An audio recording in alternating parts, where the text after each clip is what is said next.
Bonjour mes chers étudiants, on est toujours dans le chapitre des espaces vectoriels. On va se focaliser aujourd'hui sur deux concepts, vecteurs linéairement indépendants et rang d'une famille de vecteurs. On commence par le premier, donc vecteur linéairement indépendant, d'après l'appellation. Donc on a des vecteurs ici où il n'y a aucune relation entre eux, linéairement indépendants. Alors, donc, je vais prendre une famille libre. Vous allez comprendre pourquoi j'ai pris une famille libre. Je prends une famille libre. Alors, on dit que les vecteurs qui composent cette famille libre, les vecteurs qui la composent sont bien sûr linéairement indépendants, c'est-à-dire ils n'ont aucune relation entre eux, linéairement indépendants. Alors c'est ça les vecteurs linéairement indépendants. Alors si on a des vecteurs qui sont linéairement indépendants, ça veut dire tout simplement c'est une famille qui est libre. Une famille libre, ça veut dire que tous ces vecteurs sont linéairement indépendants. Par contre, le contraire, une famille qui est liée, c'est une famille qui n'est pas libre, est une famille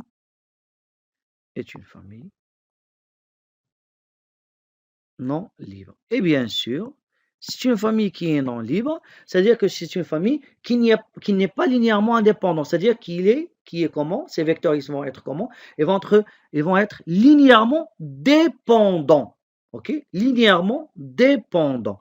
Alors, pour une famille libre, ces vecteurs sont linéairement indépendants. La voici. Et pour une famille qui est liée, ces vecteurs vont être tout simplement linéairement dépendants. Ok? Je donne la définition d'un autre concept qui sont les vecteurs colinéaires. Alors lorsqu'il y a c'est-à-dire il s'agit de deux vecteurs, et linéaire, c'est-à-dire ici, c'est-à-dire une liaison. Ok? Donc je prends deux vecteurs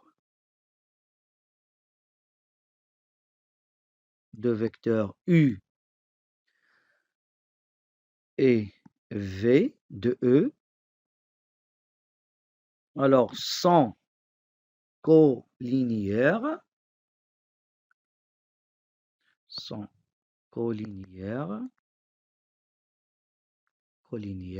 si on a deux choses. Soit l'un des deux vecteurs est égal au vecteur nul. Si l'un des deux vecteurs est égal au vecteur nul, c'est bon, si c'est égal à 0, E. Ou bien, tout simplement, qu'est-ce qu'on a ici? Donc, il existe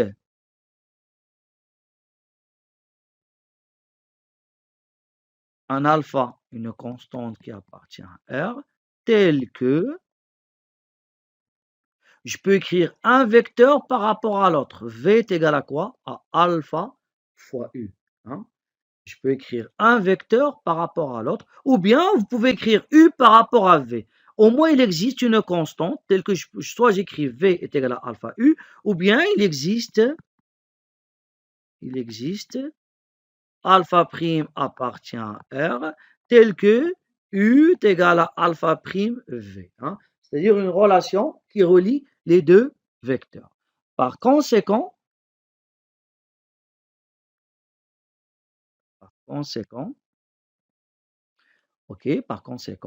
si la famille UV est une famille qui est libre, qu'est-ce qu'on a dit pour une famille libre? C'est-à-dire, ces vecteurs sont comment? Sont linéairement indépendants.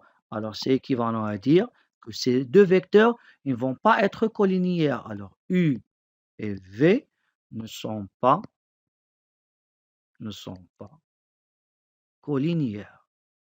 sont pas collinéaires. C'est-à-dire qu'il n'existe aucune relation qui relie bien sûr les deux vecteurs. Aucune relation. Je ne peux pas écrire ni U par rapport à V, ni V par rapport à U.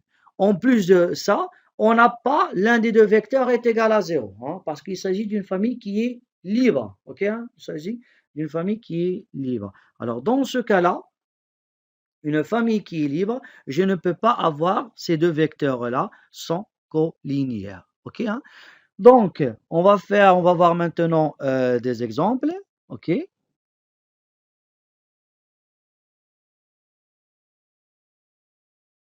Alors, je commence par le premier. Hein? Alors, donc, soit je prends ici trois vecteurs, soit U est égal à moins 1 de 1. Je prends V est égal à moins 3, 6, 3. Et je prends W, hein, et W est égal, bien sûr, à 3, 6, 3. Hein. Donc, je commence par première des choses. Hein, ok, donc je vais me poser la question, est-ce que U et V sont collinéaires? Alors, bien sûr, les deux vecteurs sont différents du vecteur nul, U et V. Donc, qu'est-ce qu'il me reste? Il me reste la deuxième condition. C'est-à-dire, est-ce que je peux écrire soit V par rapport à U ou V ou U par rapport à V? Alors maintenant, qu'est-ce que je dois faire? Je dois chercher la constante. Hein. Alors, si U et V sont collinéaires, alors est-ce qu'il existe un alpha qui appartient à R tel que V est égal à alpha U? Alors, je remplace le V, c'est quoi V? C'est moins 1 de 1. Est-ce qui est égal à quoi? À alpha, pardon, V, c'est pas moins 1 de 1, hein.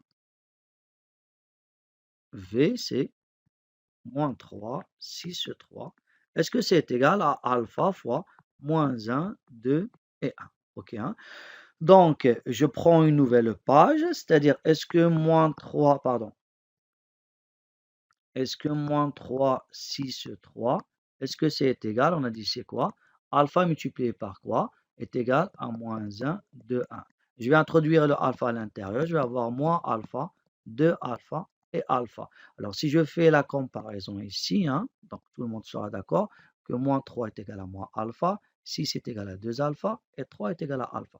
Donc, on va avoir ici un système avec trois équations. Moins 3 est égal à moins alpha, 6 est égal à 2 alpha et 3 est égal à alpha. Donc, on a ici trois équations, mais on cherche la valeur d'une seule constante. Donc, dans les trois équations, je dois trouver la même valeur de la constante. Ce qui veut dire ici, dans la première, ici, dans la première, celle-là, qu'est-ce qu'on a? On a, si je supprime par moins, je vais avoir ici alpha est égal à 3. Ici, dans la deuxième, le alpha est égal à combien? Est égal à 6 sur 2, parce que je ramène le 2 de ce côté-là, donc je vais avoir 6 sur 2. 6 sur 2, ça veut dire quoi? Alpha est égal à 3. Et la dernière, on a ici alpha est égal à 3. Donc, qu'est-ce que vous remarquez? On trouve la même constante, ce qui veut dire ici que V est égal, pardon, est égal à 3 fois U. Ben, V est égal à 3 fois U, ça implique tout simplement que U et V sont comment? Sont collinéaires. Okay? Sont collinéaires. Très bien. Je passe maintenant à la deuxième et je vais me poser la question maintenant. Est-ce que, bien sûr, tout simplement, est-ce que U et W, est-ce que U et W, alors, sont collinéaires, mais nous, on va démontrer, ne sont pas collinéaires. Okay? Ne sont pas collinéaires. Alors ici, je vais utiliser la démonstration par l'absurde, c'est-à-dire je vais supposer qu'ils sont collinéaires et je dois trouver quelque chose, c'est-à-dire qui est tout simplement contradictoire. Okay, hein? Donc, je vais utiliser la démonstration par l'absurde et je vais dire qu'ils sont collinéaires. Ben, s'ils sont collinéaires, j'ai dit que l'un de ces deux vecteurs doivent être égal à 0, donc aucun des deux vecteurs n'est pas égal au vecteur nul. Alors, dans ce cas-là, je vais voir la deuxième condition. Est-ce que je peux écrire W par rapport à U ou U par rapport à W? Alors, je vais supposer que W est égal à une constante, c'est-à-dire il existe, alors pardon, supposons que c'est la démonstration par absurde, que U et W sont collinéaires. OK? Donc, je vais écrire W est égal à une constante fois U. Je dois déterminer la constante alpha. OK? Hein?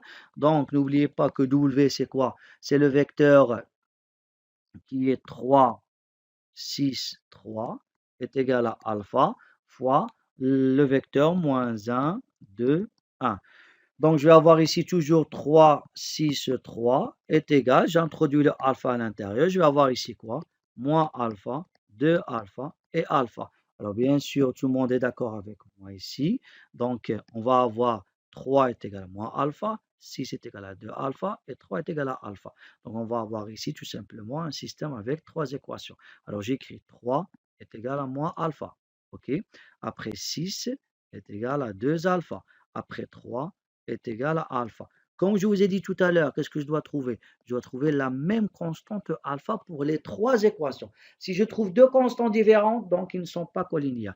Alors pour la première équation, si je ramène le moins de ce côté-là, je vais avoir ici alpha est égal à moins 3. Pour la deuxième, si je ramène le 2 de ce côté-là, je vais avoir 6 sur 2, c'est-à-dire que alpha est égal à 3. Et pour la dernière, je trouve alpha est égal à 3. Donc, qu'est-ce que vous remarquez? J'ai trouvé ici deux valeurs de alpha. La première m'a donné alpha est égal à moins 3. Pour les deux dernières, ça m'a donné alpha est égal à 3. Donc, ce qui veut dire ici que mes deux vecteurs ne sont pas collinéaires. Donc, ça implique ici tout simplement que U et V, ben, s'ils ne sont pas collinéaires, ça veut dire quoi? Ça veut dire que c'est une famille libre. Hein, ne sont pas collinéaires. Très bien. Alors, il y a un théorème que je vais élaborer tout de suite. Alors, théorème.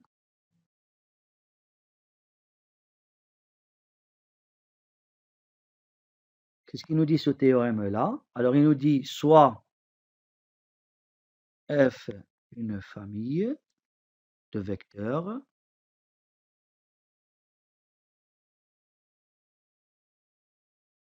une famille de vecteurs, si je trouve deux vecteurs dans cette famille, deux vecteurs dans cette famille de F sont comment? Sont collinéaires, c'est-à-dire j'arrive à écrire une par rapport à l'autre, alors toute la famille F, il est comment? Il est lié. Alors la famille F est liée. Bien sûr, c'est juste. Pourquoi? Parce que le fait de trouver, j'écris une par rapport à l'autre, c'est-à-dire, pardon, c'est pas une, un vecteur par rapport à l'autre, donc j'arrive à dire qu'ils sont collinéaires. S'ils sont collinéaires, c'est-à-dire que la famille, que ces deux vecteurs, ils constituent une famille qui est liée. Donc j'ai trouvé une famille liée à l'intérieur d'une grosse famille. Donc toute la grosse famille, ça va être tout simplement une famille liée. Ça va être une famille libre. Ok, hein? Par contre, la réciproque la réciproque est fausse. La réciproque est fausse. Alors, ça veut dire quoi la réciproque est fausse? Ça veut dire si j'ai tout simplement une famille qui est liée, ça ne veut pas dire qu'il existe deux vecteurs tels que ces deux vecteurs-là, ils sont collinéaires. Non. Une famille liée, ça veut dire c'est le contraire d'une famille libre. Ça veut dire qu'il ne vérifie pas le fait, si j'ai la somme des alpha i est égale à 0, alors je dois trouver tous les scalaires est égal à 0. Alors, familier, c'est-à-dire que je ne vais pas trouver tous les scalaires est égal à 0. Okay, hein? Mais la réciproque est fausse, ça ne veut pas dire qu'une famille liée, c'est le fait d'avoir deux vecteurs qui vont être collinéaires. Non, on a tout simplement la chose suivante. Si on a deux vecteurs qui sont liés, qui sont collinéaires à l'intérieur d'une famille, alors toute la famille, elle est comment? Elle est liée. Très bien. Alors, on va voir maintenant le rang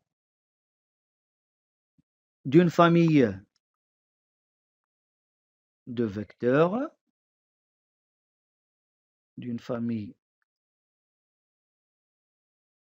de vecteurs, ok. Alors, définition, hein. Alors, soit E un espace vectoriel, et je prends une famille. Ben, ces vecteurs, je vais les appeler E1, E2, jusqu'à E indice n. OK, hein? Une famille d'éléments. Alors, tous les éléments de cette famille, bien sûr, elle appartient à quoi? Elle appartient à notre espace vectoriel E. OK? Alors, on appelle rang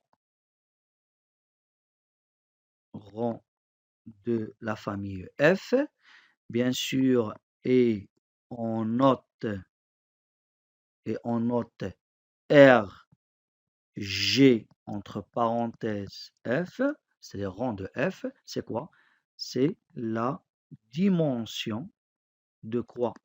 C'est la dimension du sous-espace vectoriel de E engendré par les n vecteurs de f. Engendré par quoi?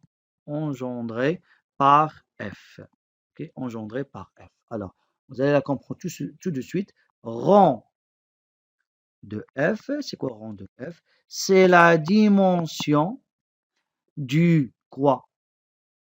Du l'espace qui est engendré par les éléments qui se trouvent dans f, c'est-à-dire E1, E2, jusqu'à E1. OK? C'est ça rang de f, hein, c'est la dimension de l'espace engendré par les éléments de f, E1, E2 jusqu'à E1. Alors, on va voir ici des exemples. Pardon.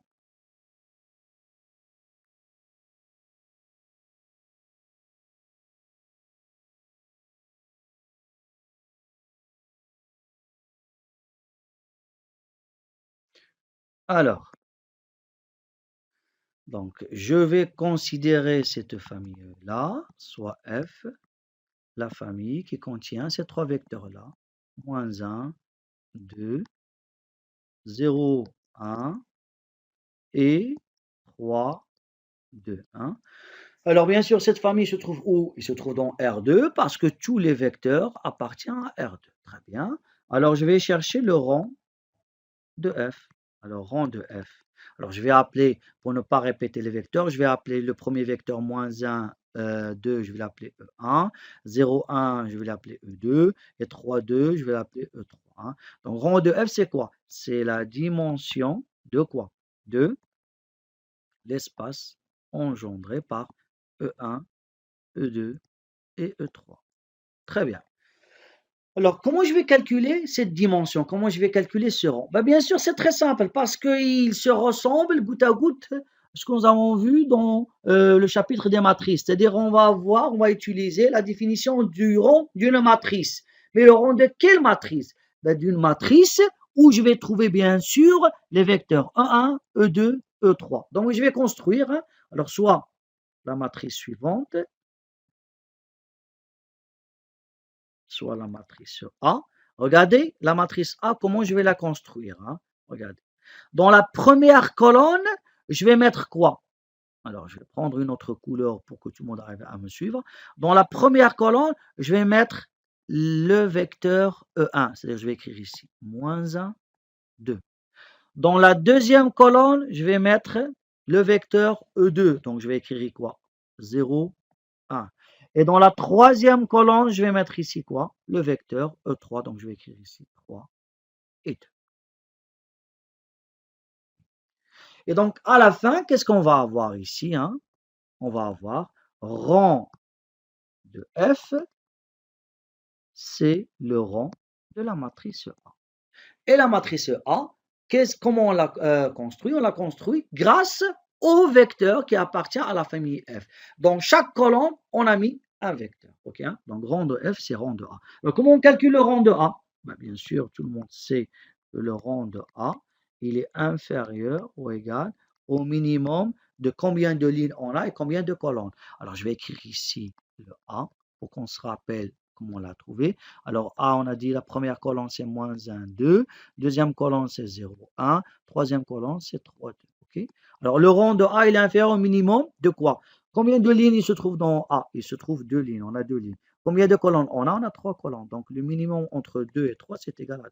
Donc, le rang de A, il est inférieur est égal à 2. Alors, si vous vous rappelez, le rang de A est égal à 2, c'est-à-dire quoi? C'est-à-dire soit c'est égal à 2, soit c'est égal à 1, soit c'est égal à 0. Mais on commence par la plus grande valeur, c'est-à-dire, est-ce que le rang est égal à 2? Ça veut dire quoi le rang est égal à 2? C'est-à-dire que je dois trouver une matrice d'ordre 2 telle que son déterminant, il est comment? Il est différent de 0.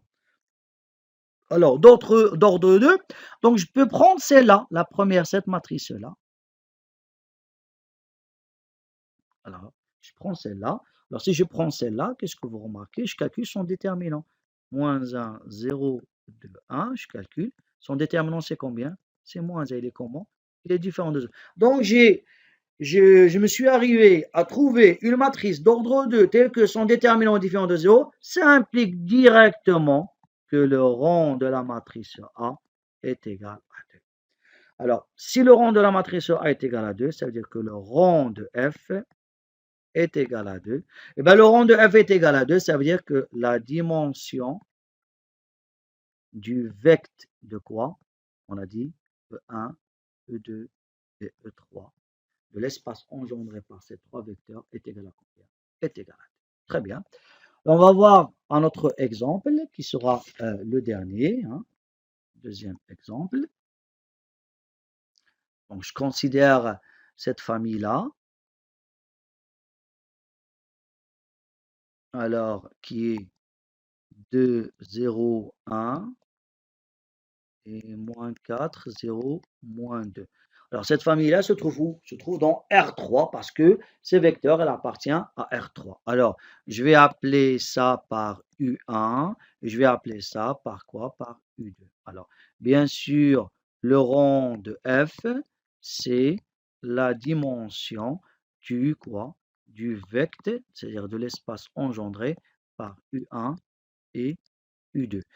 Et on a vu tout à l'heure l'astuce, comment on calcule le rang de F? On le calcule grâce à la matrice résultante où dans les colonnes de cette matrice, on trouve quoi? On trouve bien sûr les vecteurs U1 et U2. Donc je vais construire cette matrice-là. A. Alors cette matrice-là, bien sûr, c'est la suivante. OK. Donc dans la première colonne, alors je vais prendre une autre couleur, mieux on arrive à suivre. Donc, dans la première colonne, qu'est-ce qu'on va mettre? On va mettre le vecteur U1, c'est-à-dire je vais écrire 2, 0 et 1. Et dans la deuxième colonne, je vais mettre ici le vecteur U2, c'est-à-dire moins 4, 0 et moins 2. Alors voici ma matrice A. Et on a quoi? On a rang de F est égal à rang de A. Alors maintenant, on va calculer le rang de A. Alors je prends une nouvelle page. Je vais réécrire ma matrice A. Ma matrice A, on a dit c'est 2, 0, 1 et moins 4, 0, moins 2. Alors je calcule le rang de A. Le rang de A, il est comment? Bien sûr, il est inférieur à quoi? Au minimum. De combien de lignes on a? On a 3 lignes. Combien de colonnes? 2 colonnes. Donc ce minimum, c'est égal à combien? À 2. Donc le rang de A, il est inférieur ou égal à 2. Le rang de A, il est inférieur ou égal à 2. Ce qui veut dire ici, soit c'est égal à 2, soit c'est égal à 1, soit c'est égal à 0. Quand est-ce que c'est égal à 0 le rang? Si toutes les valeurs ou tous les paramètres qui se trouvent à l'intérieur de la matrice est égal à 0. C'est-à-dire on a bien sûr la matrice nulle. Okay?